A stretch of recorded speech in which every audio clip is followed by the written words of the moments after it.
Mengasihi Tuhan artinya kita nggak boleh kompromi dengan dosa. Kedua, kita nggak boleh mengasihi daging. Hari ini, percayakan hidupmu kepada Tuhan. Yakinlah Tuhan tidak pernah permalukan.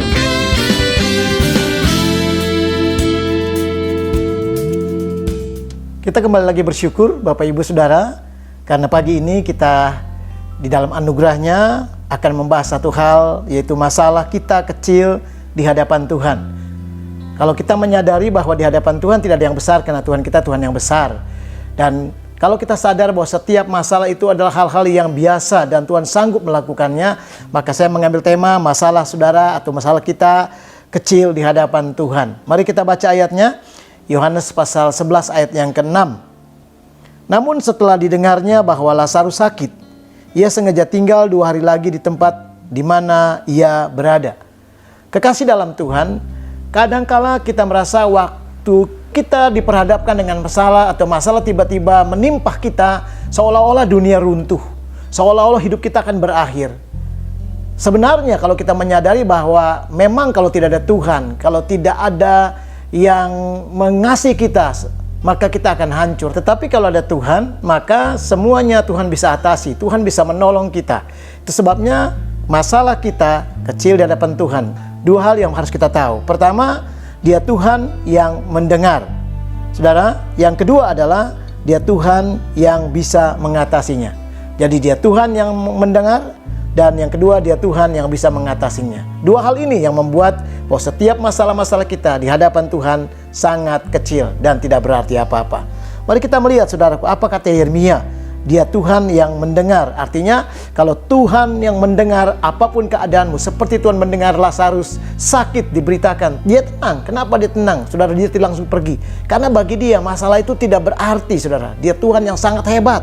Saudara, bagi kita juga demikian. Ketika kita merasa itu besar, waktu engkau menyampaikan masalahmu dalam doa, dalam pergumulan saudara, maka Tuhan mendengar. Ketika Tuhan mendengar, maka masalahmu tidak ada artinya. Karena Tuhan sanggup, kuasa Tuhan melimpah di tengah-tengah kita. Ya, kata Yeremia pasal 32 ayat 40, aku akan mengikat perjanjian dengan mereka, bahwa aku tidak akan membelakangi mereka, melainkan akan berbuat baik kepada mereka. Aku akan mengikat perjanjian dengan mereka, katanya.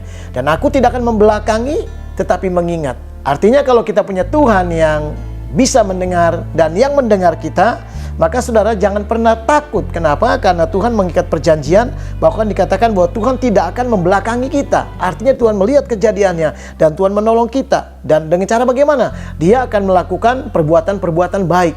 Sehingga masalah-masalah kita akan melihat di tengah-tengah masalah ada perbuatan baik, ada mujizatnya, ada pertolongannya, ada kuasanya. Itu sebabnya Tuhan itu Tuhan yang hebat, Tuhan yang dahsyat. Dan Dia sanggup melakukan apapun, saudara. Kecuali kita punya Tuhan yang tuli, kita punya Tuhan yang tidak bisa mendengar, itu yang membuat kita panik. Tetapi selama kita punya Tuhan yang mengasihi, saudara, telinganya mendengar permohonan doamu, mendengar teriakanmu, mendengar seruanmu, percayalah saudara, itu sebabnya maka masalahmu di hadapan Tuhan tidak ada artinya. Maka Tuhan lebih besar dari apapun. Saudara, sebabnya mari bawa segala pergumulan kita dan percaya. Dengan cara gimana? Dengan cara kita hidup mengucap syukur, taat melakukan kebenarannya, dan setia mengiring Tuhan. Percayalah Tuhan akan lakukan pertolongannya, karena Dia Tuhan yang mendengar. Yang kedua, saudara, yang perlu kita sadari bahwa Dia Tuhan yang bisa mengatasinya. Kenapa, saudara? Kalau Dia bisa mengatasinya, berarti bagi Dia cukup sederhana untuk menyelesaikan masalah saudara. Bagi Tuhan itu sangat-sangat ringan untuk melakukan tindakan-tindakannya. Kenapa? Karena Dia bisa mengatasinya. Kalau manusia belum tentu bisa mengatasinya. Saudara share kepada Dia. Mungkin manusia berkata, saya udah tambah pusing, saya nggak mengerti jalan keluarnya. Tetapi kalau engkau datang sama Tuhan, menyembah, memuji Tuhan, kau naikkan syukur, bermasmur kepada Tuhan Yesus, maka saya percaya Tuhan itu hebat, Tuhan itu sanggup, Tuhan itu bisa mengatasi masalahmu. Karena saudara, perhatikan Yesaya pasal 51 ayat 11. Yesaya pasal 51 ayat 11.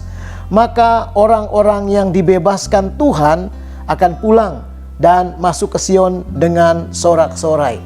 Saudara, karena apa? Tuhan yang akan membebaskan orang-orang seperti itu, yang sedang bermasalah, yang sedang mengalami pergumulan, termasuk kita sekaliannya. Saudara, apapun keadaanmu hari ini, engkau adalah orang yang akan dibebaskan oleh Tuhan. Ketika engkau membuka hati mempercayai Tuhan dan engkau berkata, Tuhan, aku menyerahkan segala hidupku kepada Tuhan, dan aku yakin Tuhan bahwa engkau akan membebaskan aku, dan tidak hanya dibebaskan, saudara akan pulang dengan sukacita, dengan sorak-sorai, sebagai tanda orang yang berkemenangan, sebagai tanda orang yang lepas dari beban-beban, sebagai tanda orang yang melihat persoalan saudara sudah diatasi. Karena apa?